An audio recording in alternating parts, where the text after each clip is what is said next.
શુદ્રક્ષાનો શંખનાદ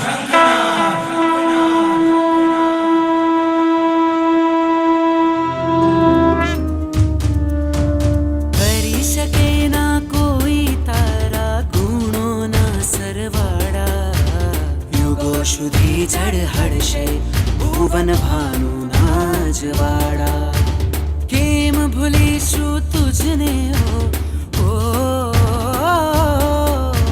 કેમ ભૂલીશું તુજને ઓ जिन शासनना रखवाड़ा युगो સુધી ઝળહળશે ભુવન ભાનુના જવાળા યુગો સુધી ઝળહળશે ભુવન ભાનુના જવાળા। એક શ્રીમંત વ્યક્તિ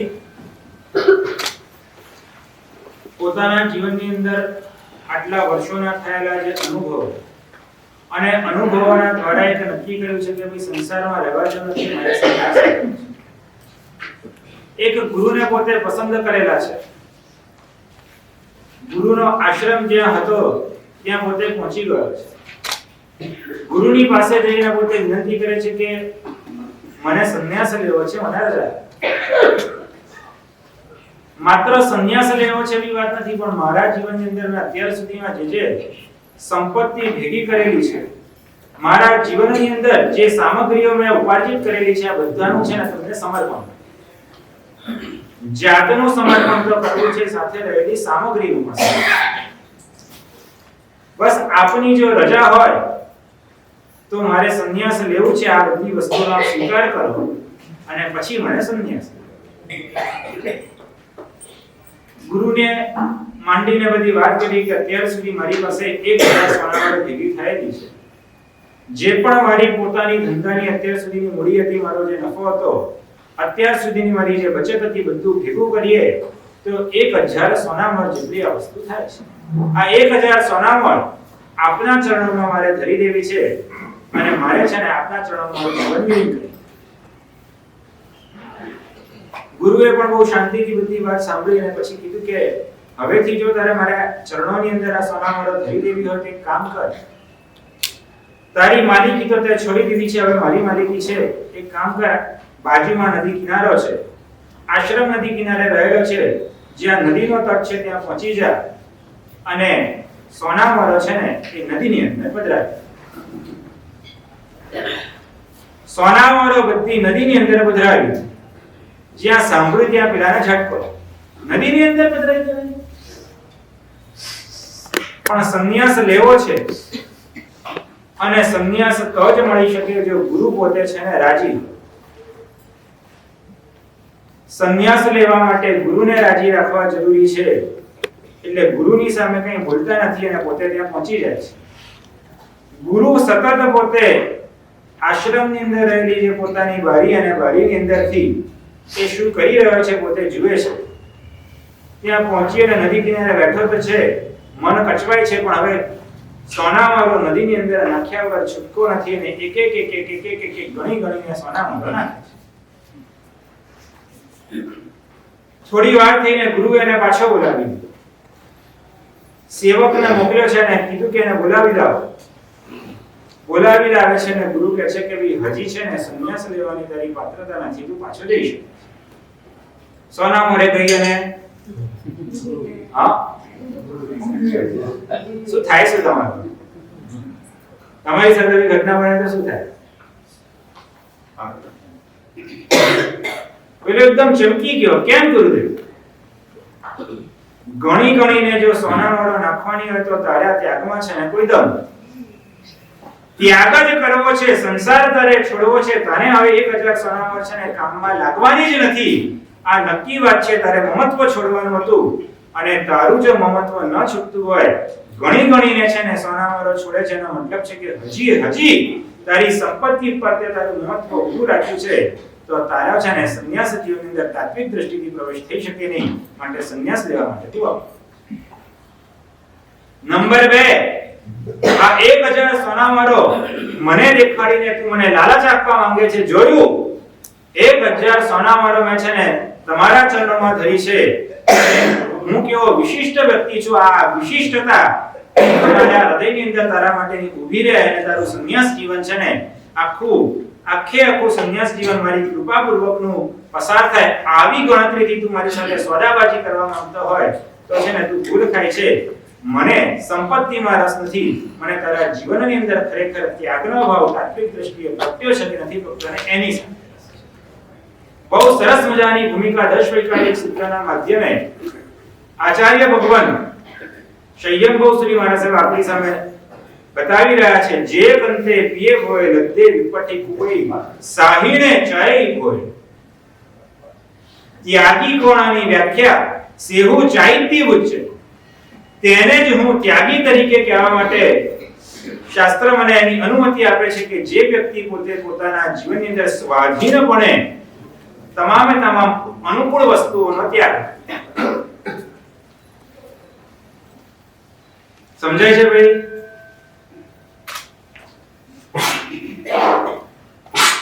બહારથી કલેવર ત્યાગનું છે અને અંદરથી કલેવર શેનું છે ને બહુ મહત્વનું. બહારની પ્રવૃત્તિ ભલે ત્યાગની દેખાતી હોય પણ આંતરિક વૃત્તિ શેની છે ને એ બહુ મહત્વની.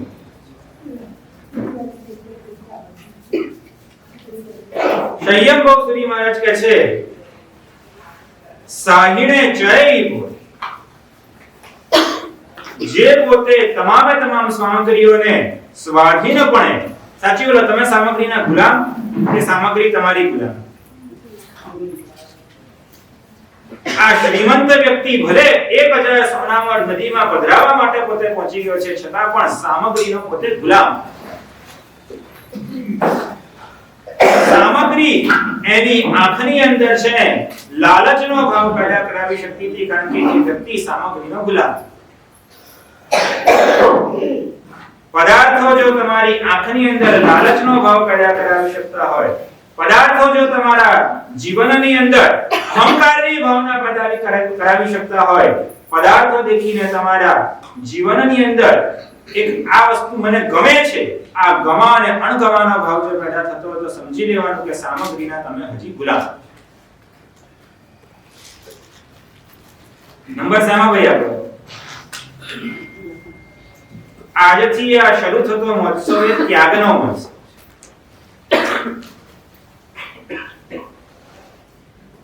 હૃદયની અંદર એક ભાવના છે કે નાનું બાળક પોતે અત્યારે જે આ ત્યાગ કરી રહ્યો છે, અમારા જીવનની અંદર ક્યાંક અમે અટકી ગયા છે, અમારા જીવનની અંદર ત્યાગની ભાવના ઉછાળા લેતી નથી.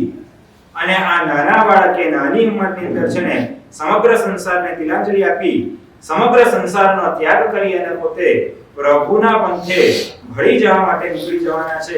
આ ત્યાગનો છે ને આખો મહોત્સવ.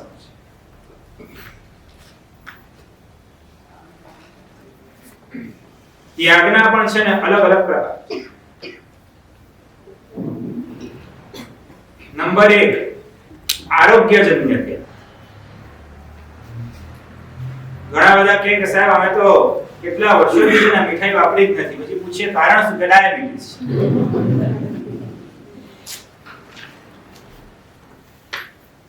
સાહેબ ઘીનો ત્યાગ છે, મીઠાઈનો ત્યાગ છે, મીઠાનો ત્યાગ છે. આપણને આશ્ચર્ય લાગે, સાલું આટલી બધી ભૂમિકા, ઘી નહીં વાપરવાનું, મીઠાઈ નહીં વાપરવાની, તળેલું નહીં વાપરવાનું, મીઠું નહીં વાપરવાનું, કેટલો જબરદસ્ત વૈરાગ્ય. પણ પછી ખબર પડે કે ભાઈ બીપી હતું, ડાયાબિટીસ હતું, કેટલા રોગો છે ને શરીરની અંદર ઘર કરી ગયા છે ને માટે છે ને ત્યાગ કરવામાં આવે છે. આરોગ્યને કારણે છે ને ત્યાગ પેદા. શાસ્ત્રોની અંદર એક ઉદાહરણ આવે છે, એક શેઠનું. શેઠને પપૈયું બહુ ભાવે. સાંભળેલું છે ને?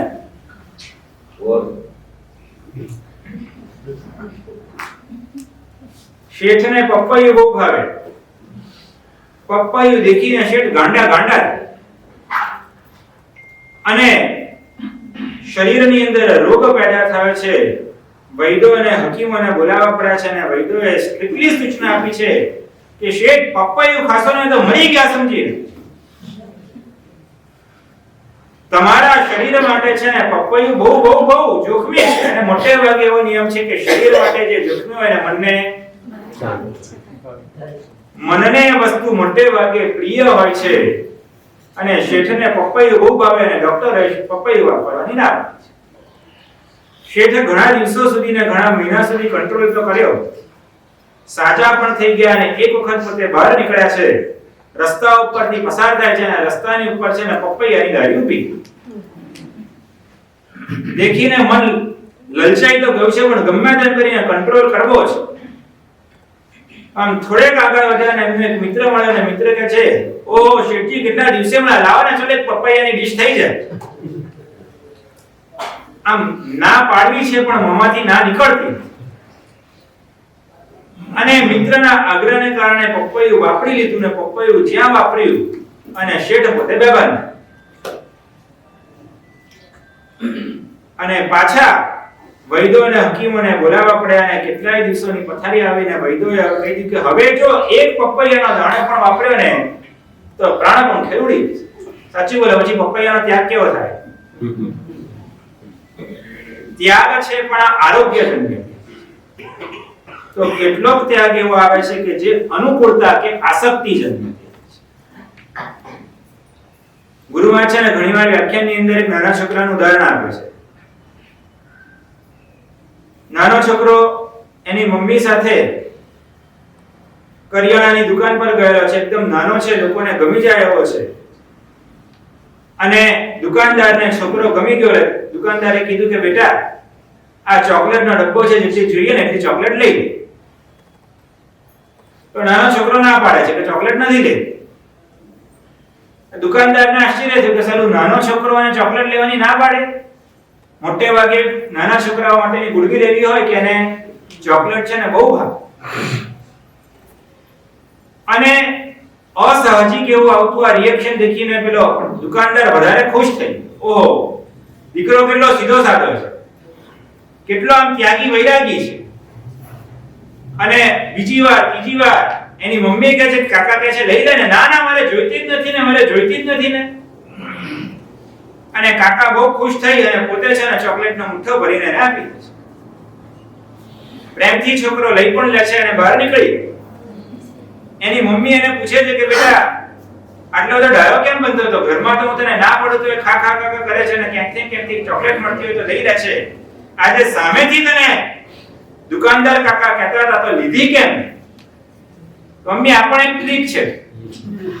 મારી મુઠ્ઠી હું લઉં તો છે ને 4 ચોકલેટ આવે ને કાકા આપે તો મને ખબર જ હતી હું ના પાડીશ એટલે કાકા આપવાના છે. એટલે એનો ત્યાગ કેવો હતો? ત્યાગ હતો, પણ એ ત્યાગ છે ને આસક્તિજન્ય. તો કેટલાક પ્રકારના ત્યાગ છે ને અહંકારજન્ય ત્યાગ. જીવનની અંદર ઘણી બધી વસ્તુઓનો ત્યાગ થાય છે પણ અહમ ના બેસે.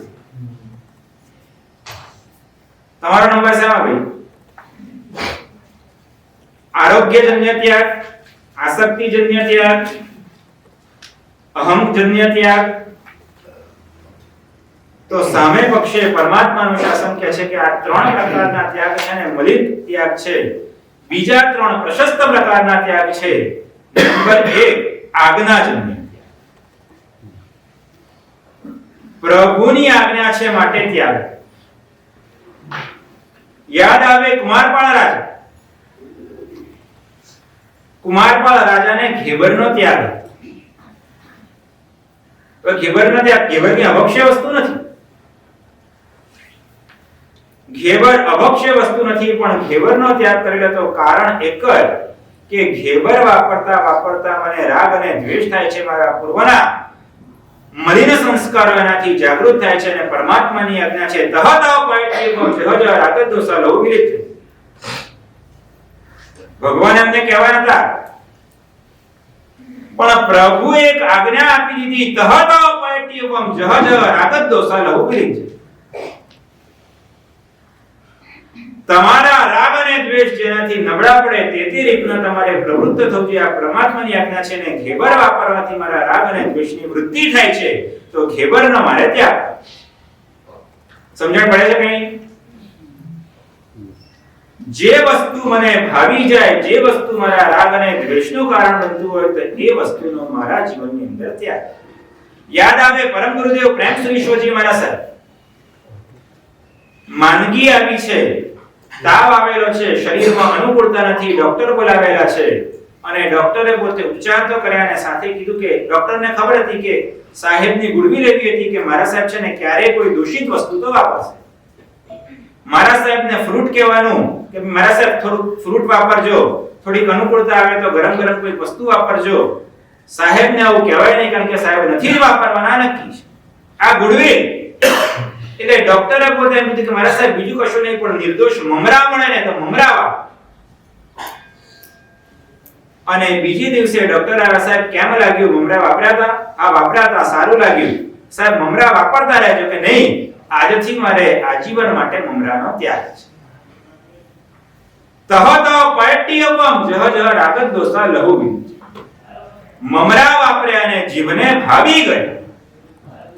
ભાવે એ મારા પરમાત્માની આજ્ઞા નથી, આજ્ઞાજન્ય. બીજા નંબરનો પ્રશસ્ત ત્યાગનો પ્રકાર આવે છે આરાધનાજન્ય. પ્રભુની આજ્ઞાથી જે થાય છે એ આજ્ઞાજન્ય ત્યાગ છે. એના પછીનો નંબર આવે છે આરાધનાજન્ય.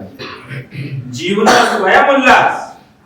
મારા જીવનની અંદર આટલા વર્ષો સુધી આટલા બધા સામગ્રીનો ભોગ કર્યો, પ્રભુનું શાસન કે છે મેરુ પર્વતને શરમાવે એટલે છે ને ઢોકળા અને ઈડલી, કેરીના રસ અને દૂધપાક, આટલા છે ને મેરુ પર્વત અને લવણ સમુદ્રને શરમાવે એટલે આપણે અત્યાર સુધીમાં ભોગવી ચૂક્યા છે, છતાં પણ જીવને તૃપ્તિ થતી નહીં. મારે બધી જ વસ્તુનો ત્યાગ. માત્ર અહીંયા ભોજનના દ્રવ્યની વાત નથી, મારા જીવનની અંદર સંબંધનો ત્યાગ, મારા જીવનની અંદર સામગ્રીનો ત્યાગ, મારા જીવનની અંદર સંપત્તિનો ત્યાગ અને આગળ વધીને મારા જીવનની અંદર મારી અંદર રહેલી મલિન વૃત્તિઓનો ત્યાગ. આ બધા જ ત્યાગ છે ને જીવનની અંદર વણવાના છે આરાધનાજન્ય ત્યાગ. અને નંબર 3 સૌથી શ્રેષ્ઠ કક્ષાનો ત્યાગ કહેવાય તો અનુભૂતિજન્ય ત્યાગ. જીવનની અંદર ત્યાગ કરતા કરતા કરતા જીવનો પોતાનો સ્વભાવ એવો બની ગયો હોય કે એને સહજિકપણે છે ને ત્યાગ થઈ જાય, ક્યાંય પણ એનું મન લેપાય. તીર્થંકર પરમાત્માનો જે ત્યાગ હતો એ અનુભૂતિજન્ય ત્યાગ હતો. 3 મલિન પ્રકારના ત્યાગ છે આપણા જીવનની અંદર.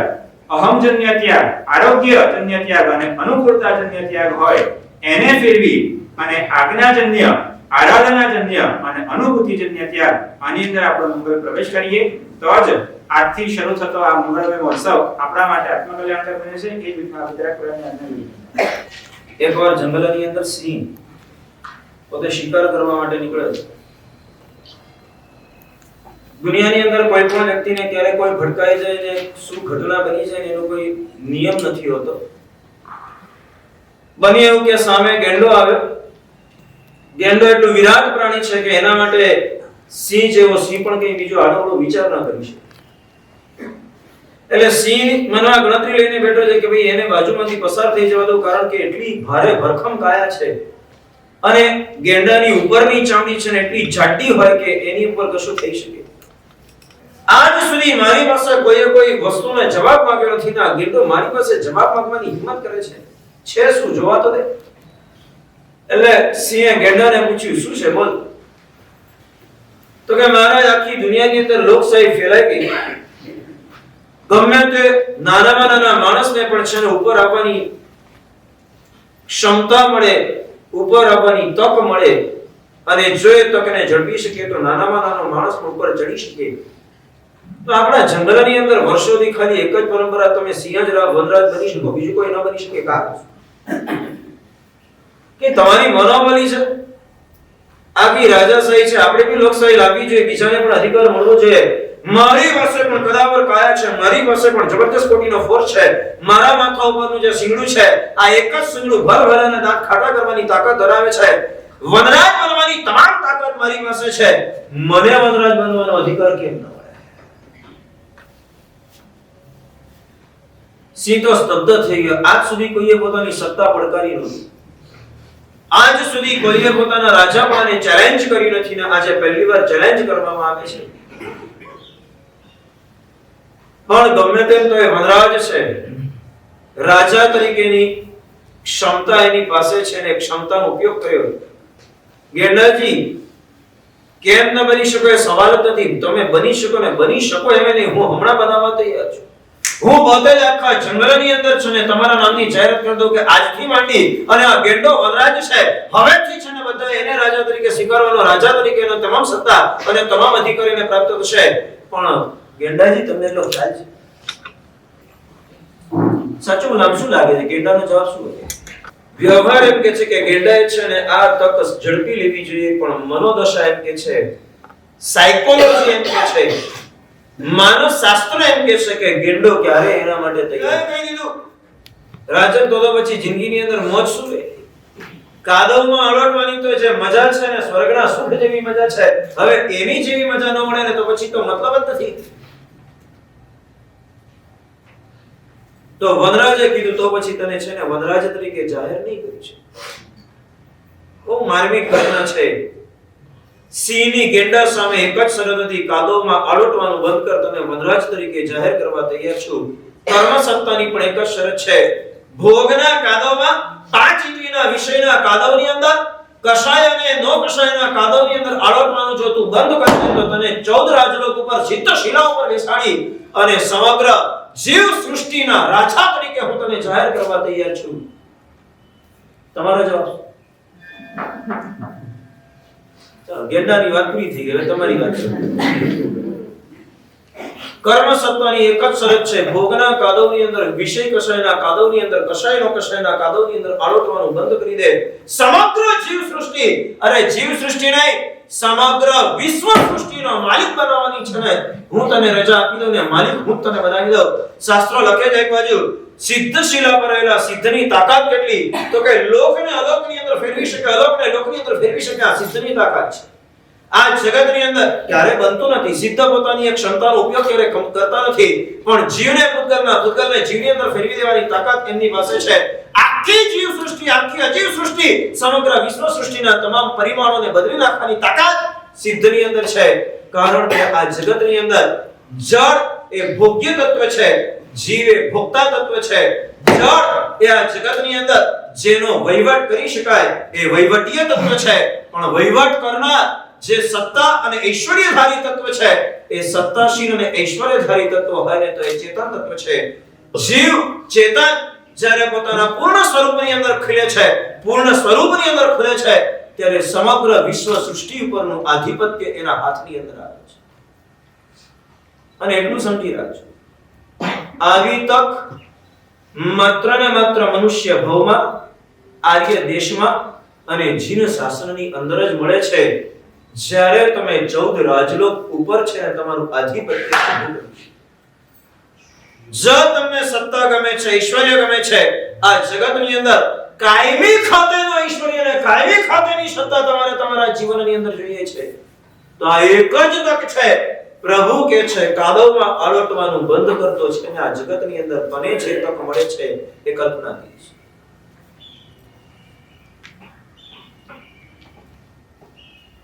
તમેવ સત્યમ નિસંકમ જંજ્ઞેય પવેયમ, પરમાત્માનું આ વચન, પરમાત્માએ જે કહ્યું છે તે જ સાચું. આ સમ્યક દર્શન, અને સમ્યક દર્શનની શરૂઆત અહીંથી થાય છે.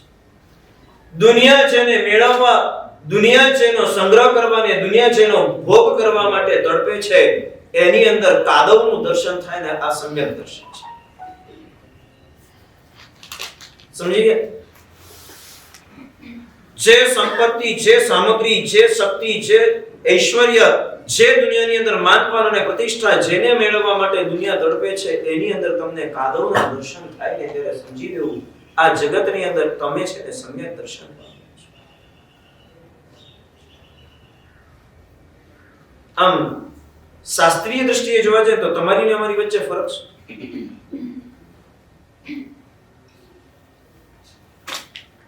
શાસ્ત્રોએ સરસ મજાની એક વાત કરી, સાધુ અને શ્રાવક વચ્ચે બેઝિક એક ફરક છે. ફરક કયો ખબર છે?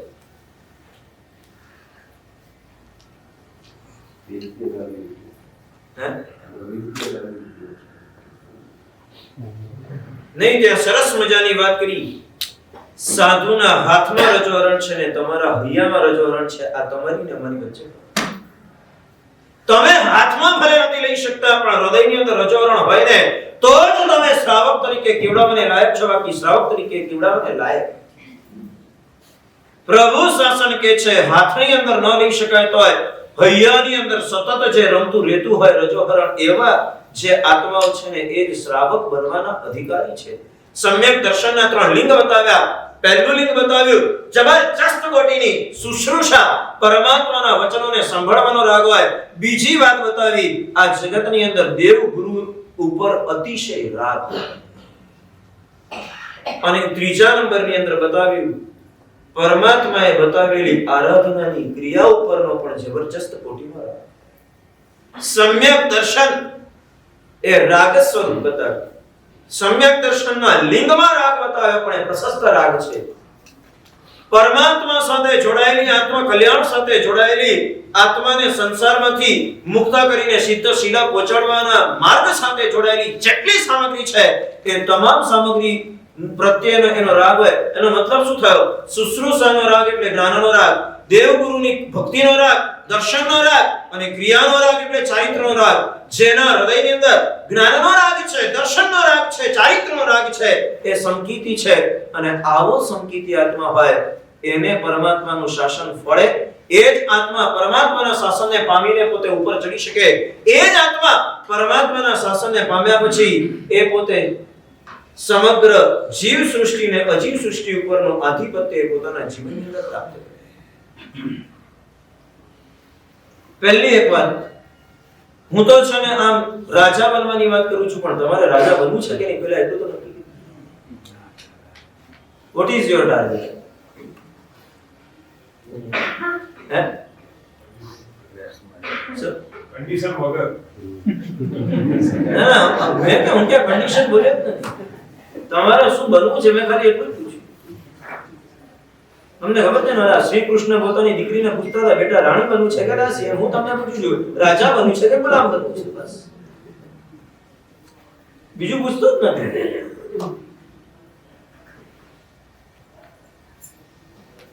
શું બનવું છે? બે જ ઓપ્શન છે. ક્યાં તમે રાજા બનશો, ક્યાં તમે ગુલામ બનશો. કારણ કે દુનિયાની અંદર નિયમ છે એક રાજા બને રાજા જેટલા નથી ને બધા જ રાજાના ગુલામ છે.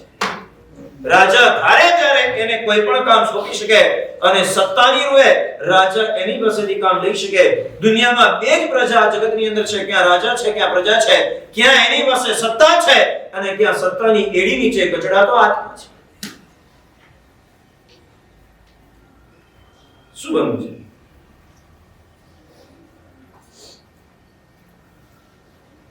જાગો તો છો, સાંભળો તો છો, વિચારો તો છો. ના ત્યારો છે. ત્રીજો પ્રશ્ન પૂછ્યો એમાંનો છે. એ પૂછ્યું ને વિચારો તો છો ને ત્યારો છે.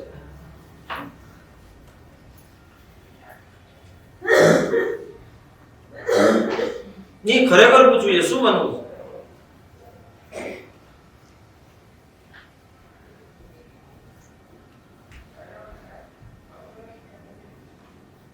આરીસ ભુવનની અંદર શરીર પરથી આંગળી નીકળી ગઈ ને શરીર કદરૂપું લાગ્યું. ચક્રવર્તી ભરત હલી ગયા. ખાલી એક વીંટી નીકળીને શોભા નબળી પડી આંગળીની એટલા માત્રથી પોતાની જાતને ગુલામ કરી દીધી. શું વાત છે?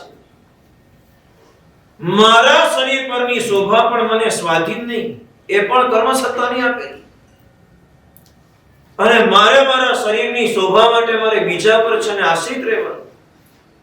વીંટી ચડે તો છે ને મારી શોભા વીંટી ઉતરી છે એટલે મારી શોભા ની વાત ખતમ. સનત કુમાર ચક્રવર્તીને મનની અંદર આજ થયું કર્મ સત્તા ધારે ત્યારે મારા શરીરની અંદર 16 રોગના જંતુ પેદા કરી શકે. મારા જ શરીરની અંદર જગત જીવ જગત અને જંતુ જગત પ્રવેશી જાય ને છતાં હું અટકાવી ન શકો. હું રાજા છું કે ગુલામ છું? મારા શરીર પર પણ મારો અધિકાર. મારું શરીર આવતીકાલે કેવું ટર્ન લેશે એનું કોઈ પ્રિડિક્શન હું ના કરી શકું. મારી સંપત્તિ આવતીકાલે કઈ રીતે ટર્ન લેશે એનું કોઈ પ્રિડિક્શન મારા હાથમાં નથી. મારો દીકરો મારી દીકરી મેં જ જેને જન્મ આપ્યો છે અથવા તો મેં જ જેને ઉછેરીને મોટા કર્યા છે, આવતીકાલે કઈ દિશામાં જશે ને મને ખબર નથી. મારી ઈચ્છાને બદલે મિત્રોની ઈચ્છા એને વધારે પ્યારી લાગતી હોય, જમાનાનો ટ્રેન્ડ એને છે ખેંચી જતો હોય, આ જગતની અંદર મને ન ગમતું એ બધું એ પોતે કરવા તૈયાર હોય, તો આ જગતની અંદર તમારા ઘરમાં રહેલા દીકરા અને દીકરીના તમે રાજા છો કે ગુલામ છો? તમારી સંપત્તિના તમે માલિક છો કે ગુલામ છો? સંપત્તિ તમારી કમાયેલી છે. સાચું બોલો. તમારી ઈચ્છા છે કે સંતાનોને છે ને મોબાઈલ અપાવવો પડે એમ છે ભણવા માટે, એટલે તમારે છે ને એને 15,000 નો અપાવવો છે અને સંતાનને જોઈએ છે 60,000. સાચું બોલો. તમે માલિક કે ગુલામ? બોલો ને ખરા.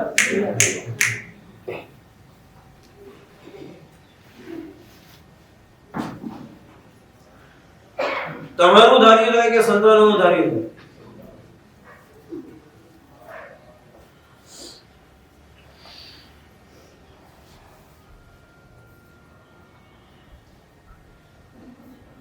શું છો ને શું બનવું છે?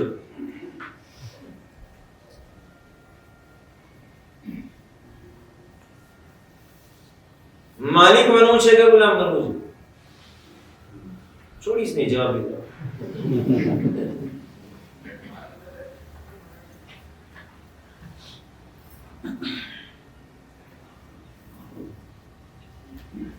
ઘણી વાર છે ને પીડા કિશનભાઈ ની છે પ્રભાવના બધા સ્વીકારે, મારી પ્રભાવના કોઈ ના સ્વીકારે.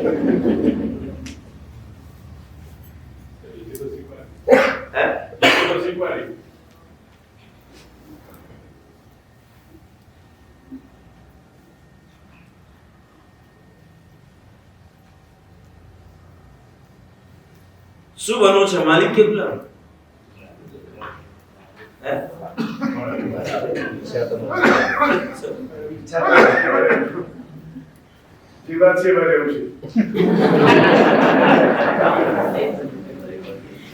ચાલો આવતીકાલથી ધંધો ધપો બધું બંધ, જેવા છીએ એવા રહી જાવ, આગળ વધવાની જરૂર નહીં. જેવા છીએ એટલે એ જ કહું છું કે હવે જેટલી ગુલામી છે ને ગુલામી વધારવી નથી એટલું નક્કી કરી દેજો. જેવા છો એવા જ રહેવું છે. જેટલી ગુલામી છે એટલી ગુલામી રાખવી, જેનાથી વધારે ગુલામી વધારવી નથી એટલું તો નક્કી કરો. સર એ જુસ્તી છે કે ગુલામી મને તોય મંજૂર છે, રાજવા બનવો તોય મંજૂર છે, એ એવા જ રહેવું છે. સાહેબ કોઈ પરિસ્થિતિમાં ફેરફાર થાય બી આમ તાકાત જ ફેલાતી છે ને. પાછું છટકવા લાયકાત નથી લાગતી. એ નિર્ણય તમે કેવી રીતે કર્યો? આમ તમારું સર્ટિફિકેટ તમારી જાતે આપો. સર આટલા વર્ષ આજ જોયું, તમે શું જોયું એની સાથે લેવાની નથી. તમે છે ને વર્ષો સુધી આરોગ્ય જોયું, પણ ડોક્ટર પાસે ગયા, ડોક્ટર કહી દે કે તમારા શરીરની અંદર છે ને હમણાં તમને જે તકલીફ થાય છે, તમારા બ્લડ પ્રેશરનો પ્રોબ્લેમ છે, તો તમે એમ કીધું કે તને હું ખબર પડી યાર આટલા વર્ષોથી મારા શરીરમાં મજા નથી. શું કરો? ડોક્ટર કારી મૂકે.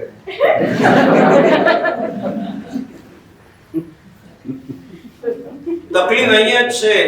ભગવાને અમારી અંદર છે ને એવી કરુણા ને એવો પ્રેમ ભર્યો છે ને કે અમે કોઈને કાઢી શકતા નથી ને હાડું કોઈ ઉતરી શકતું નથી.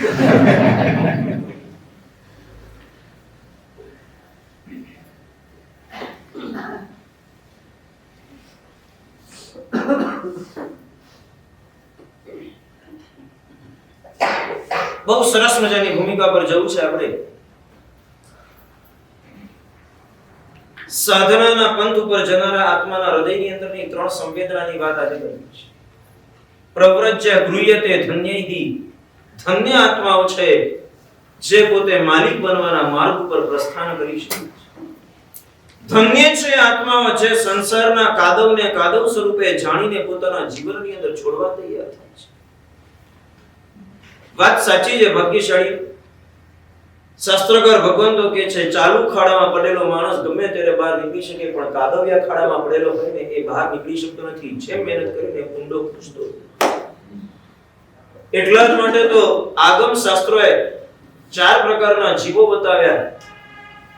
કેટલાક જીવો સાકર પર બેઠેલી માખી જેવા, માખી જેવા, કેટલાક છે ને મધ ઉપર બેઠેલી માખી જેવા, કેટલાક છે ને શ્લેષ્મો ઉપર બેઠેલી માખી જેવા, કેટલાક પથ્થર ઉપર બેઠેલી માખી. પરમાત્મા કે છે પહેલા નંબરમાં છે ને તમે કદાચ સાકર જેવી માખી બનો, ન બની શકો ને તો પથ્થર ઉપરની માખી બનો, પણ કમસે કમ છે ને ઉડી શકો એટલી તાકાત તો રાખો. જોખમ દેખાય, ભય દેખાય, ત્યારે કમસે કમ તમે ઉડી શકો, છોડી શકો, તમારા જીવનની અંદર તમારી જાતને બચાવી શકો, તમારી સુરક્ષા કરી શકો, એટલી ભૂમિકા ભરતા હો.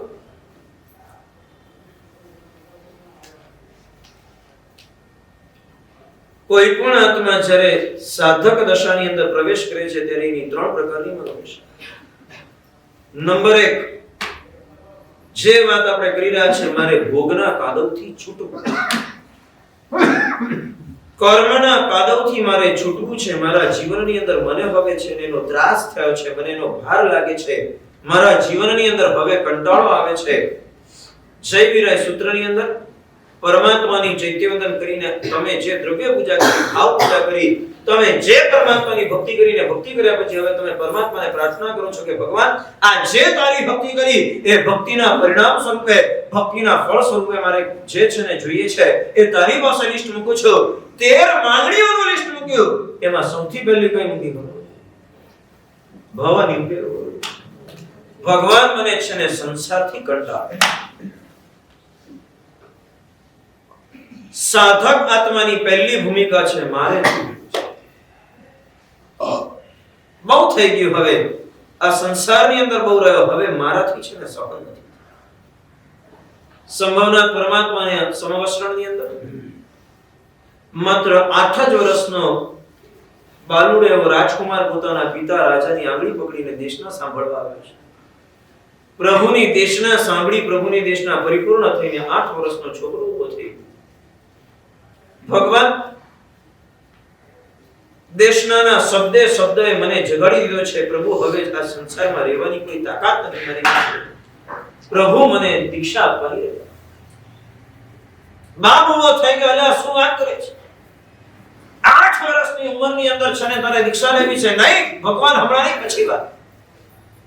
જે તમારા બધાના મગજની અંદર છે ને બધું ભમે છે ને, બધું ભર્યું છે ને કચરો, એ એના મગજની અંદર પણ હતો.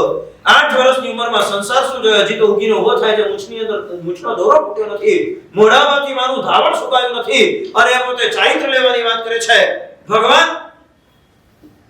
ભગવાન છે ને રાજાના શબ્દ નથી સાંભળતા. ભગવાનની નજર રાજકુમાર પર છે. રાજકુમાર કહે છે, પિતાજી હવે આગ્રહ નહીં કરો, હું આ સંસારમાં રહી શકું એમ નથી. સંસાર મને ભડકે બળતી આગ જેવું લાગે. આચરાંત સૂત્રની અંદર લખ્યું, અટેલો એ દુસ્સંભો હે પડી છુન્ને. આખોય લોક, આખોય વિશ્વ એ દુઃખોથી, દુઃખોના કારણભૂત એવા પાપોથી અને પાપોના પણ કારણભૂત એવી હૃદયની અંદર ભૌતિક સુખની ઈચ્છાઓથી છે ને આખોય લોક સળગી રહ્યો છે. જ્યાં જુઓ ત્યાં ઈચ્છા, ઈચ્છા અને ઈચ્છા. નાનામાં નાના જીવને પણ ઈચ્છા છે. હું ઘણીવાર કહું છું, આમ ભાદરવા સુદ પાંચમનો દિવસ હોય, પારણા માટે છે ને લીંબુ સાકરનું પાણી તમે બનાવ્યું હોય, આમ દેરાસર દર્શન કરવા ગયા, તમારી દ્રષ્ટિએ તમે યોગ્ય જગ્યાએ તપેલી મૂકી, પણ અચાનક જેને કહેવાય ને કે કીડીની હાર આવી અને છે ને એની અંદર ચડી ગઈ. એ સાકરના પાણીની અંદર ચડી ગયેલી કીડી, એને ખબર નથી કે ભાઈ સુગંધ પહેલે સાકર ની આવે, પણ એકલી સાકર નથી, એની સાથે પાણી પણ છે.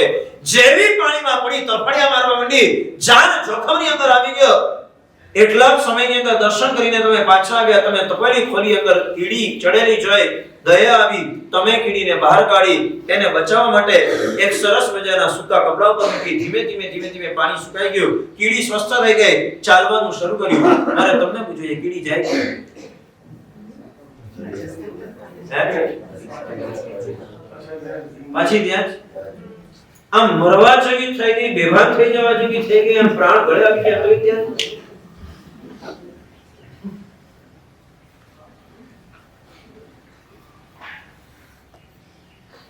તમારી જ કથા ચાલે છે.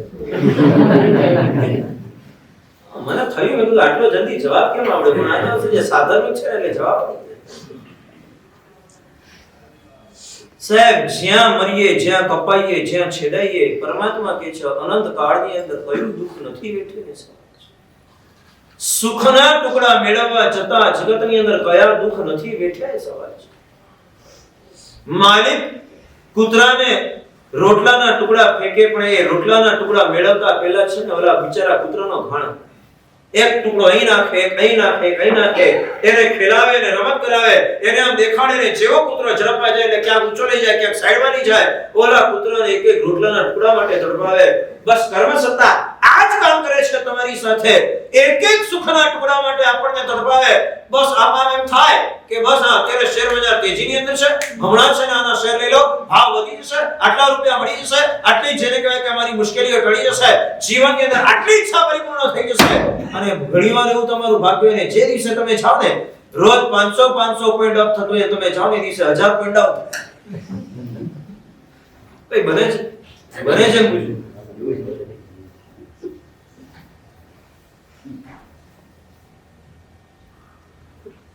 કર્મ સત્તા તડપાવીને સુખ આપે છે. કર્મ સત્તા તમારું તેલ કાઢીને પછી સુખ આપે છે. આ સમજ હૃદયની અંદર આવી જાય ને ત્યારે જીવની અંદર છે ને હવે એક સંવેદના જાગે છે. ક્યાં સુધી આ કૂતરા જેવું જીવન જીવવાનું? મનુષ્યના ખોળે મનુષ્ય તરીકે જીવવાનું કે કૂતરા તરીકે જીવવાનું? એક શેરીના કૂતરાને ગમે તે માણસ ગમે તેવો નચાવી શકે, એવી રીતે મને નચાવી શકે, મારો દીકરો નચાવે, મારી પત્ની નચાવે. આમ છે ને એક ભાઈ પોતે ઓફિસેથી પોતાના ઘરે પાછા, દરવાજો બંધ હતો પણ દરવાજાની ફાળમાંથી છે ને પત્ની પોતાના પાડોશન સાથે કઈક વાત કરતી હતી ને અવાજ સંભળાતા હતા. એટલે પતિને થયું કે લાવ ને સાંભળવા તો ને મારી ગેરહાજરીની અંદર મારી પત્ની મારા માટે શું માંગે છે.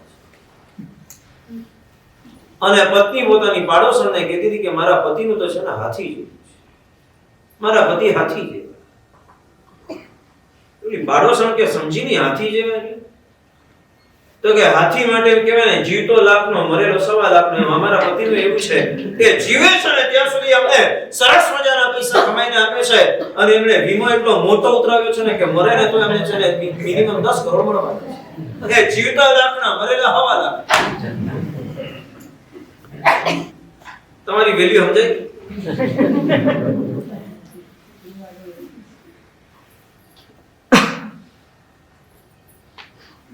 કયા સંસારમાં બેઠા? તમારા પ્રેમની, તમારી લાગણીની, તમારી મહેનતની, તમારા એમની પાછળના ભોગની કોઈ વેલ્યુ નથી. બસ તમે મને શું આપ્યું, તમે મારા માટે શું કર્યું, મારી કેટલી ઈચ્છા પરિપૂર્ણ કરી, આના પર તમારા સંસારના સંબંધો છે. તત્વાર્થ સૂત્ર લખે છે જગત કાય સ્વભાવ ચ સંવેગ વૈરાગ્ય. જો ખરેખર નિષ્પક્ષ બુદ્ધિથી જગતને તમે ઓળખી લો, જગતનો સ્વભાવ વૈરાગ્ય વૃદ્ધિનું કારણ બને છે અને શરીરનો સ્વભાવ એ હૃદયની અંદર સંવેગની વૃદ્ધિનું કારણ બને છે. જગત કાય સ્વભાવ ચ સંવેગ વૈરાગ્ય. જગત એ તમારા માટે સંવેગની વૃત્તિનું કારણ બને, કાયા એ વૈરાગ્યની વૃત્તિનું કારણ બને. તો ટીકાની અંદર લખ્યું કારણ શું? તો કે એનું કારણ છે જગત વેશ્યા જેવું છે અને કાયા ઉકરડા જેવું છે. ત્યાં ટીકાની અંદર લખ્યું જગત વેશ્યા જેવું છે, કાયા ઉકરડા જેવી છે. વેશ્યા કોકને પ્રેમ કરે ને તો પણ એને છે ને એને વ્યક્તિમાં રસ નથી, વ્યક્તિની પાસે રહેલા માલમાં રસ છે. આખી દુનિયા તમને કદાચ પ્રેમ કરે છે એવું લાગે છે પણ સમજી લાગજો એને તમારા માટેનો પ્રેમ નથી, એને તમારી પાસે રહેલા માલનો પ્રેમ છે. એકવાર અકબરે ભર દરબારની અંદર પૂછ્યું મારી કિંમત કેટલી? અકબરે ભર દરબારમાં સવાલ પૂછ્યો મારી કિંમત કેટલી? એટલે આવી તક મળે તો કોણ છોડે? એટલે બધા દરબારી એક પછી એક ખુશામત કરવાનું ચાલુ કર્યું કે તમે અમૂલ્ય છો. કોઈ કહે તમારું મૂલ્ય છે ને કોઈ કરોડોનું, કોઈ અબજોનું, કોઈ કરોડોનું, ગમે તે બોલવા માંડ્યા. બિરબલ છે ને એમાં છે. એટલે અકબરે बिरबल ने पूछा कि बिरबल तू कुछ नहीं बोलता, बात क्या है? कि राजन क्या बताओ, पूरी दुनिया उल्टी चल रही है, मुझे उल्टा चलना है, अभी दुनिया से उल्टा मैं कैसे चलूं? नहीं लेकिन मुझे तेरे पे विश्वास है, तू बोल. અને બિરબલે કહી દીધું કે તમારી કિંમત છે ને 1500 રૂપિયા. અકબર તો લાલ પીળો થઈ. એટલે આ મૂર્ખના જાન ભાન પડે છે મેં શરીર પર જે કપડા પહેર્યા છે ને કપડાની કિંમત 1500 રૂપિયા. તો કે એની જ કિંમત છે, તમારી વેલ્યુ શું? કપડા ગાડીનો ઉભા રહો તો ખબર પડે શું વેલ્યુ છે. અને નંબર 2, તમારી પાસે જે છે તો આવતીકાલે બળીને રાખ થવાનું છે, એની શું? હજી છે ને લાકડું વાળો ને તો એની રાખ છે ને વાસણ ધોવામાં કામ લાગશે, ઘરની અંદર છે ને અનાજને સાચવવામાં કામ લાગશે, જ્યારે આ શરીરની થયેલી રાખ તો છે ને કોઈ જગ્યાએ કામ નથી. ગાયનું ચામડું કામ લાગે છે, ગાયની ચરબી કામ લાગે છે, આ જગતની અંદર કોઈ પશુના શીંગડા કામ લાગે છે, કોકના જેને કહેવાય કે શરીરની અંદર રહેલા હાડકા કામ લાગે છે, હાડકાની અંદર રહેલો બર કામ લાગે છે, કોકના શરીરના આંતરડાની અંદર રહેલું રેનેટ કામ લાગે છે. દરેક આ જગતની અંદર રહેલા જીવ જંતુ પ્રાણી જગતની અંદર દરેકે દરેક જીવ મર્યા પછી એ કામ લાગે છે. એક માણસ એવો છે જેની મર્યા પછી કોઈ વેલ્યુ નથી. અને બિરબલ કહે છે એટલા જ માટે કહું છું કે તમારી કિંમત ખાલી 1500 છે, એ તમારા કપડાના કારણે તમારી કોઈ વેલ્યુ નથી.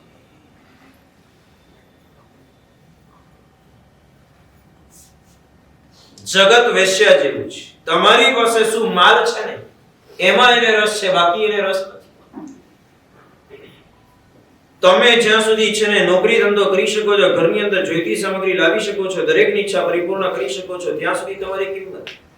આવતીકાલે તમે છે ને ઘરડા થઈ ગયા તો શરીરની અંદર રોગનો ભોગ બની ગયા, પેરાલિસિસનો એટેક આવ્યો, પથારીમાં પડ્યા રહેવું પડે છે, કામ ધંધો કરી શકતા નથી, સંડાસ બાથરૂમ પણ પથારીમાં કરો, તમારા કપડા બીજાએ ધોવા પડે.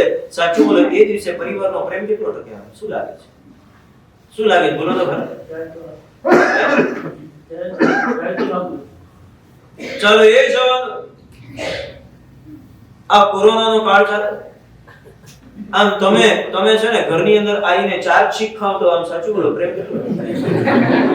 ખાલી 4 છીક તમે ખાઈને ઉધરસ ખાવ ને સાચું બોલો કેટલો પ્રેમ? જાઓ બહાર જઈને પહેલા ચેકઅપ કરાવો, કોરોના નથી. પહેલાનો તો સમય એવો હતો, માણસ છે ને મર્યા પછી કાઢો રે કાઢો એને સૌ કહે, જાણે જન્મ્યો જ નતો. પણ આ કોરોના તો છે ને જીવતાને કાઢી નાખ્યા, જીવતા. હા, ઘરના કોઈ પણ સભ્યને છે ને કોરોના થાય, ભાઈ તું જા એટલો, હવે હું તારી સાથે.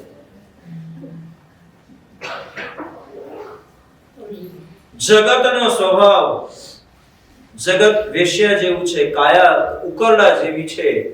આમ સરસ મજાનું છે ને 5000 રૂપિયે એક તોલાના ભાવનું તમે અત્તર લાયા, શરીર ઉપર નાખ્યું, અડધો કલાક પછી કેટલી સુગંધ આવે? કેટલી સુગંધ આવે? હા, 20000 રૂપિયા મીટરનું કાપડ લઈને સરસ મજાનો સૂટ બનાવ્યો અને 4 કલાક પહેર્યા પછી સાચું બોલ, આમ શોરૂમમાં મૂકવા જાવ કે બાથરૂમમાં નાખવા જાવ? હા, ભઈ શોરૂમમાં નખાય કે બાથરૂમમાં નખાય? મશીન પર માલ હતો ને ત્યાં સુધી એ શોરૂમમાં મૂકવા જાવ, માણસ પર ચડ્યો ને એટલે બાથરૂમમાં નાખવા જાવ. અને તમારી તો વેલ્યુ શું કરવી એ જ ખબર નહીં.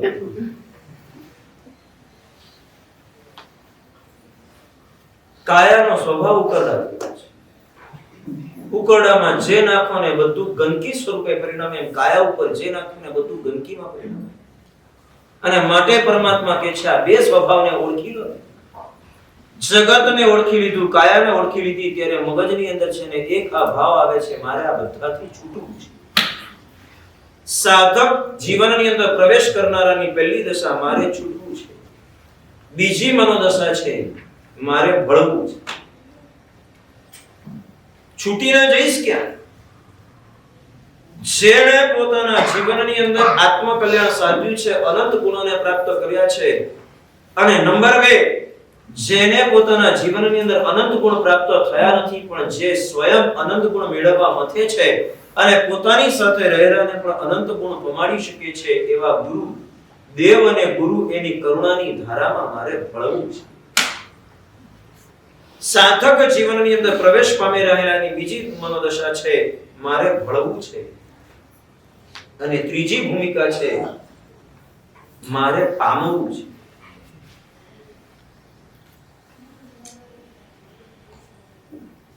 છેલ્લી એક વાત કહીને આપણા પ્રવચનના જે પૂર્ણવિરામ આપી. એક વ્યક્તિ, એને સમાચાર મળ્યા કે એક સંત પાસે પારસમણી છે અને જે દિવસથી સમાચાર મળ્યા એ દિવસથી સેવામાં લાગી ગયો. બાપજી ખુશ થઈને પારસમણી આપી દે તો આપણું કામ થાય. મહિનાઓ સુધી સેવા કરી. એક દિવસ સંતને તો ખ્યાલ જ હતો કે સંસારી છે ને લાલો લાભ વગર ના હોય.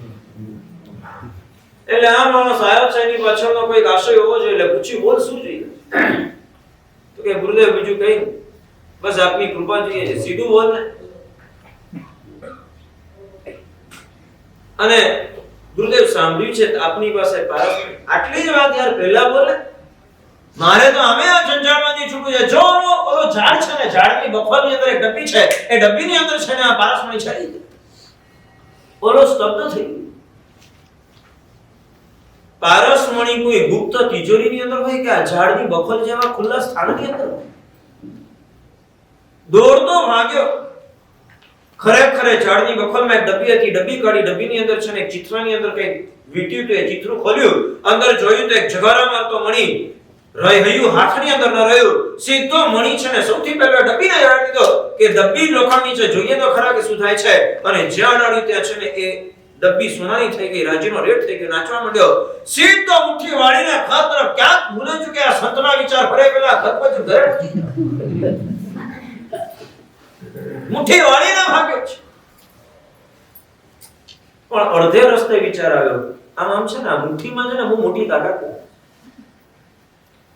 બાહુબલી મુઠ્ઠી વાળીને દોડ્યા તો અડધે રસ્તે અટકી ગયા. આ માણસ પણ છે ને પારસમણીને મુઠ્ઠીમાં લઈને દોડ્યો તો ને અડધે રસ્તે અટકી ગયો.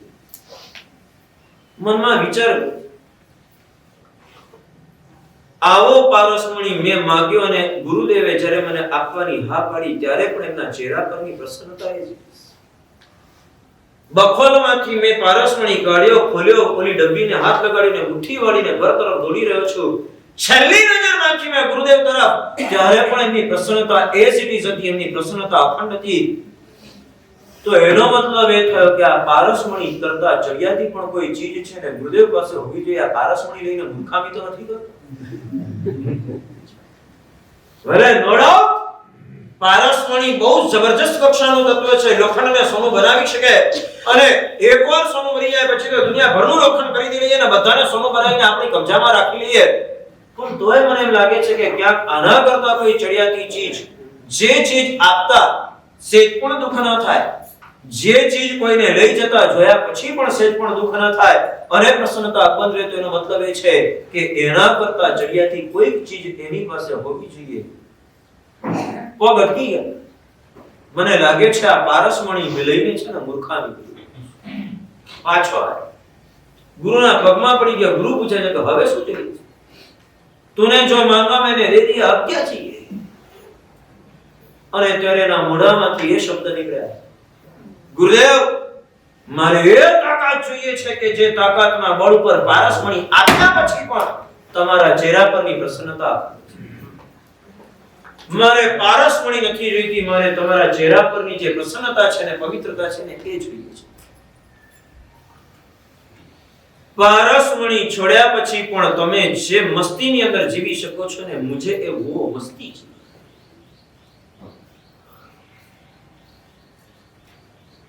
સાધક જીવનની ત્રીજી મનોદશા એ છે પ્રભુના ચહેરા પરની જે મસ્તી છે, ગુરુના ચહેરા પરની જે મસ્તી છે, ધનના અણગારના ચહેરા પર હાડપિંજર જેવી કાયા બની ગયા પછી પણ ધનના અણગારના ચહેરા પર જે મસ્તી હતી એ મસ્તી મારે જોઈએ છે.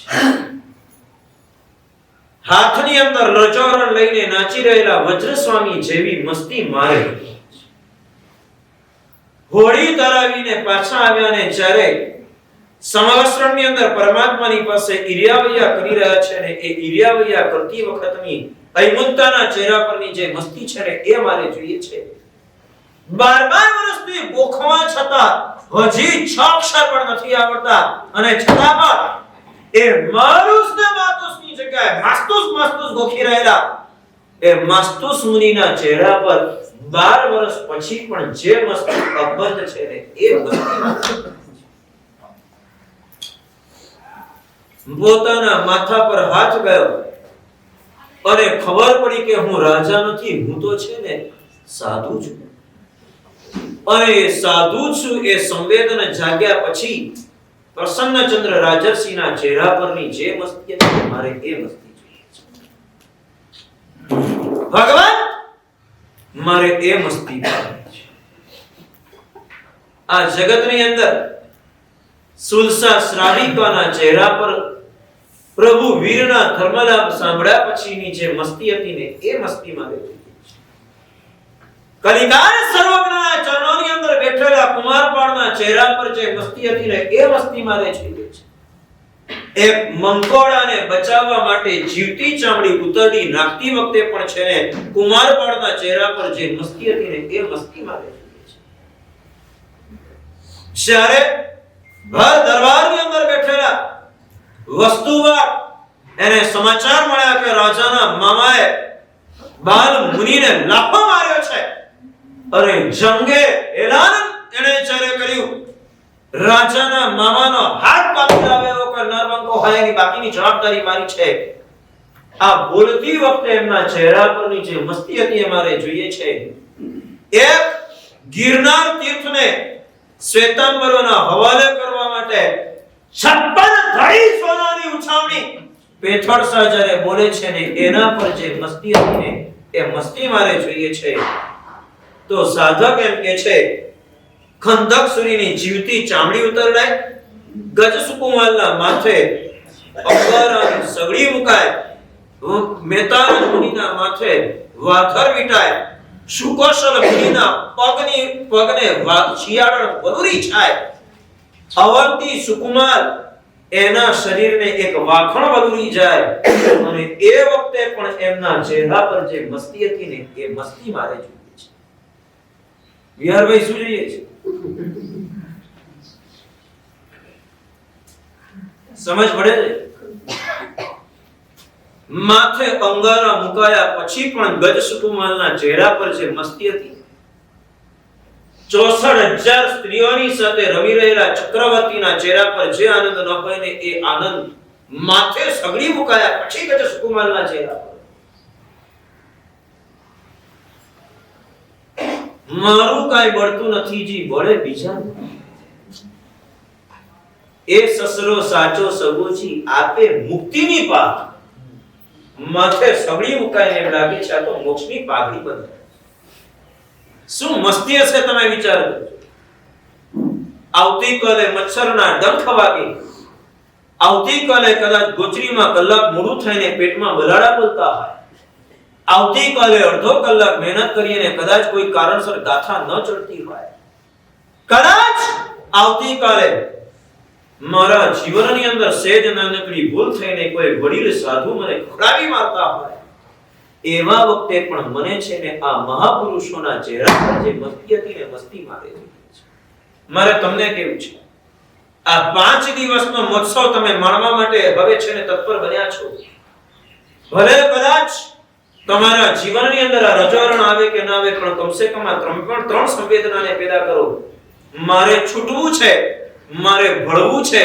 અને મારે પામવું છે કમસે કમ વિહારના હૈયાની અંદર જે સંવેદનાની નો પ્રયાગ પ્રવાહ ચાલી રહ્યો છે ગંગા જમુના ને સરસ્વતી 3 સંવેદના જેમ ચાલે છે તેમ છૂટવું છે ભળવું છે અને પામવું છે આ 3 સંવેદના એના હૃદયની અંદર ચાલી રહેવી જોઈએ અને જો એ ચાલતી હોય ને તો એના હૃદયની અંદર જે સંવેદના વહે છે એ જ સંવેદના મારે મારા જીવનની અંદર ઊભી કરવી છે મારે પણ હવે છે ને આ સંસારના કાદવમાંથી છૂટવું છે મારે પણ દેવગુરુની કરુણામાં ભળવું છે અને મારે પણ આ જગતના ક્ષપક્ષણી માંડી લેનારા ઘાતી કર્મને ખપાવનારા અને ઘાતી કર્મ ખપાવવા માટેની સાધના સુધી પહોંચી ગયેલા મને યાદ આવે પૂર્વના એ મહાપુરુષો કોઈ 6થા ગુણ સ્થાનકે કોઈ 7મા ગુણ સ્થાનકે ચડ્યા હોય અને 6થા 7મા 8મા 9મા 10મા ને 12મા ગુણ સ્થાનકે રહેલા મહાત્માના ચહેરા પર જે મસ્તી હોય ને એ મસ્તી મારે એ પામવું છે અને જીવનની અંદર આ સંવેદનાનું સ્વામિત્વ જો આપણા જીવનની અંદર આવી જાય આપણો મહોત્સવ સફળ થઈ જાય દરેક ક્ષણ આ મહોત્સવની હૃદયની અંદર આ સંવેદનાને વ્યક્ત કરજો અત્યારે બરાબર 9:30 વાગે કુંભ સ્થાપના દીપક સ્થાપના પરમાત્માને કહેજો ભગવાન મારા જીવનની અંદર તારા કરુણાનો કુંભ એની સ્થાપના થાય મારા આત્માની અંદર જ્ઞાનના દીવડાની સ્થાપના થાય ભગવાન નવગ્રહ 10 દિક્પાલ અષ્ટમંગલ મારા જીવનની અંદર છે ને દેવગુરુની કરુણા અને કૃપા એ જ દિક્પાલ છે એ જ ગ્રહો છે અને એ જ મંગલ છે પ્રભુ આ મંગલની પ્રાપ્તિ થાય એક એક ક્ષણ આપણા માટે હૃદયની અંદર છે ને શુભ ભાવોને ભરવા માટેની ક્ષણો આવી રહી છે. ચૂકી ગયા ને તો સમજી રાખજો કે જીવનભર પસ્તાવાના છે. રેવા સંઘની સ્થાપના પછીનો પહેલો આ દીક્ષાનો પ્રસંગ. રેવા સંઘનો દીકરો રેવા સંઘની અંદર દીક્ષા લે, આ પહેલો પ્રસંગ. માત્ર 12.5 વર્ષની ઉંમરની અંદર રેવા સંઘનો દીકરો દીક્ષા લઈને આ પહેલો પ્રસંગ. આપણી વચ્ચે જીવેલો, આપણી વચ્ચે નાચેલો, કૂદેલો, રમેલો, મસ્તી અને તોફાને ચડેલો, ક્યારેક છે ને કહેવાય ને અટકચાળા કરનારો, આજે છે ને આ જગતની અંદર મોહને અટકચાળું કરવા માટે નીકળ્યો છે. અત્યાર સુધી તમારી મસ્તી કરતો હતો, હવે છે ને કર્મસત્તાની સળી કરવા માટે નીકળ્યો છે. અત્યાર સુધી કદાચ છે ને એ કોકને હેરાન કરતો હતો, આજે હવે પોતાની અંદર બેઠેલા મોહને હેરાન કરવા માટે નીકળ્યો છે. આપણી જ વચ્ચે જીવેલો ને આપણી વચ્ચેથી નીકળનારો એના પ્રસંગની અંદર મારે એ સંવેદના પર જવું છે કે મારા જીવનની અંદર પણ મારે છે ને છૂટવું છે, વળવું છે અને પામવું છે. આ સંવેદનાનું સ્વામિત્વ આપણને સૌને મળે અને આપણા સૌમાં આપણા આંગણે વિહારભાઈ માત્ર 5 દિવસ આપણી વચ્ચે છે. હવે 4 દિવસ, આ 4 દિવસ આપણે કાઈ નહીં કરી શકીએ.